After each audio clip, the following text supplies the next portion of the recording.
We all could use a little therapy right now.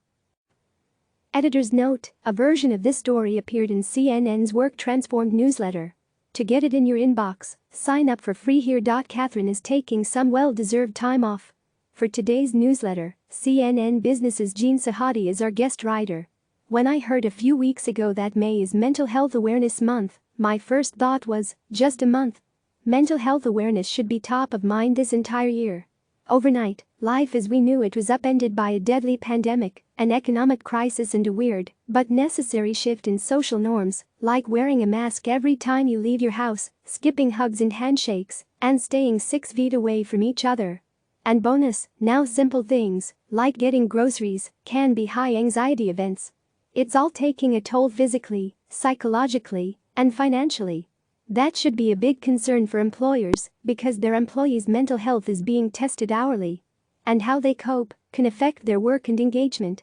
I spoke with people who advise managers and top leaders about how to alleviate team members' mental health risks, and the first thing they said was, don't deny the obvious.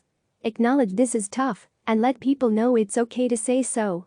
There's resiliency in acknowledging the shared situation, said Mary Kay O'Neill, a partner in health and benefits at Mercer Consulting. If you're a manager or executive, consider being frank about what you've been going through or share how you're letting off steam, like sneaking away in the middle of the day for a walk. Even better, make a point of taking some days off and let everyone know so they can feel comfortable doing the same. And remember, chronic stress makes people super forgetful. So there is no such thing as too often when it comes to reminding your team about the free resources the company makes available, like an employee assistance program. EAPS not only can provide confidential therapy sessions with a psychologist, they also can provide professional help for addiction and financial and legal counseling. Because this strange period is hitting all our pressure points. When your bank gives you help you don't want, as if we don't have enough stress in our lives already. In the wake of COVID-19, some homeowners now find themselves in a tough spot, thanks to a provision in the CARES Act intended to help them. The provision lets some homeowners go into forbearance on their mortgages for up to a year, meaning they can skip or reduce their monthly mortgage payments if they need to. But as CNN's Anna Boni found out, in some cases homeowners have been put into forbearance, even though they didn't ask to be and don't want to be. While forbearance can help if you're financially pressed, it also can make it harder to refinance or take out new home loans. And correcting the situation may cost you time and energy you can't spare. The stress of this situation has affected my physical and mental well-being, strained my personal relationships as well as the ability to do my job. I have spent hours on the phone and writing letters. I wonder, how many others is this happening to? One homeowner wrote in a complaint to the Consumer Financial Protection Bureau. The physical price of overstressing, worrying about everything all the time, and not getting enough rest because you can't turn your mind off. See, pandemic economic crisis can have very negative effects on your body. Let's start with cortisol, which helps maintain blood sugar levels and, in turn, helps your brain and muscles function well. Your cortisol level is supposed to rise in the morning and drop as the day goes on.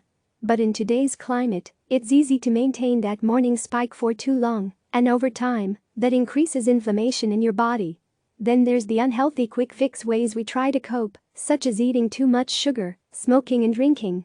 Being in a heightened state of stress combined with bad habits and too little sleep can cause or exacerbate problems with your heart, lungs, brain, stomach and skin, as CNN's Sandy Lamott reports. Think everything from allergies to ulcers, migraines to shortness of breath. So do yourself a favor, commit to tame the stress you feel through exercise, deep breathing and some of the other ways Lamott shares here. Qatar Airways goes all in on PPE. Hate the idea of having to wear a mask all day whenever you do return to your workplace. It could be worse. You could be a flight attendant who now has to dress like a hazmat worker. Qatar Airways now requires its flight attendants to don not just masks and gloves, but safety goggles and full personal protective equipment suits over their uniforms during flights, CNN's Tamara Hardingham-Gill reports. Other airlines are upping their virus-fighting workwear too. At Philippine Airlines, uniforms reportedly will incorporate PPE as well. The new look was described this way by the aviation publication Simple Flying, a PPE gown accessorized with disposable latex gloves and a face shield like your dentist might wear. But back to you, you not only may be required to wear a mask at work, you'll likely be expected to wear one when you fly too.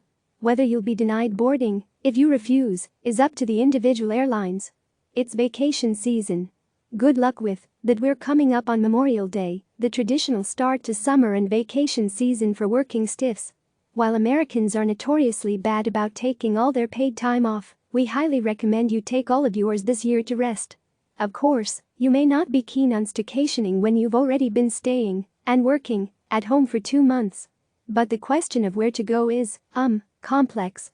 Domestically and abroad, a lot of places now request travelers to self-quarantine for 14 days before taking in local culture, CNN's Stacey Lastow found.